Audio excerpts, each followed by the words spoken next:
What were you trying to get? A flat. My spine's crumbling, I'm disabled.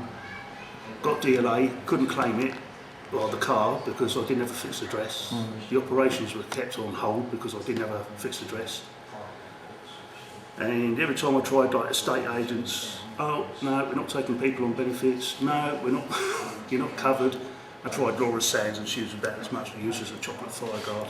I don't know if it was coincidence or whether we come and see you, and then all of a sudden, boss bang, it seemed to be, I must have got the fireworks somewhere. And it felt like we were banging our head against the brick wall because we were writing letters to people and making phone calls and not seeming to get anywhere, and then I'm absolutely thrilled with you, we finally got somewhere. I just phoned up the DLA, so they're sending new paperwork down, so I'll be able to get me mobility car in the next month or so. Brilliant, and then you can start talking operations and...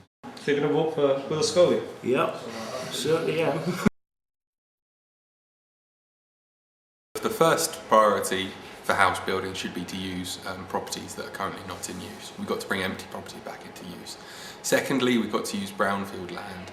And then if there's still a housing shortage, then we may potentially have to look at it. But it's about striking the right balance. We can't just have mass building of houses on greenfield land, but equally we need to make sure there is enough housing. I don't feel with the current plans for 12,000 properties, which is being set to us locally by central government, I think that goes too far. But equally, there does need to be an acceptance that we do need housing as well. When I got elected as parliamentary candidate, I put an FOI in to the QEQM to find out how bad the problem was. And we found out that the A&E department, as well as a couple of other departments, were reliant on overtime and locum staff to function, not just on the off, but as a regular fixture. They were reliant on that. We're going to close some loopholes about investment banking and bring a tax in on tobacco companies, and that money is going to be used to be invested into the NHS to get 20,000 more nurses and 6,000 more doctors. And in Thanet, what that means for us at the QEQM is it means the extra staff that can allow the current staff to do their job.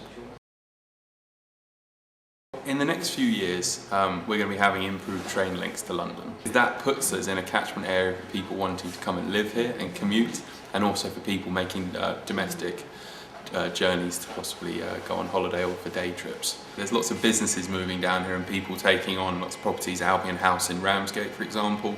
Lots of businesses opening in Cliftonville and out by Discovery Park. And if you have better connections to London and the rest of the country through the train network, more people are going to want to open businesses down here as well. So I think it works in two ways. As far my personal belief is that the future of Thanet in terms of economic regeneration is built upon small and medium-sized businesses and being connected to London. I think that's an important point to make.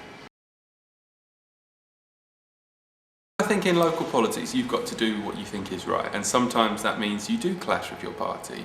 And I think people in Thanet want a local MP that's going to put the local area first.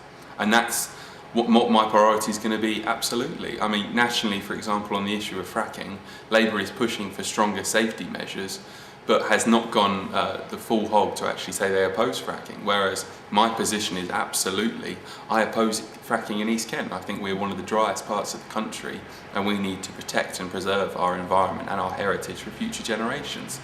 But that doesn't mean that I'm any less a member of the Labour Party, and it doesn't mean that I don't agree with everything else that we might be standing on. But I think if I'm going to be elected, I'm going to be the elected MP for South Thanet, and I've got to represent my area.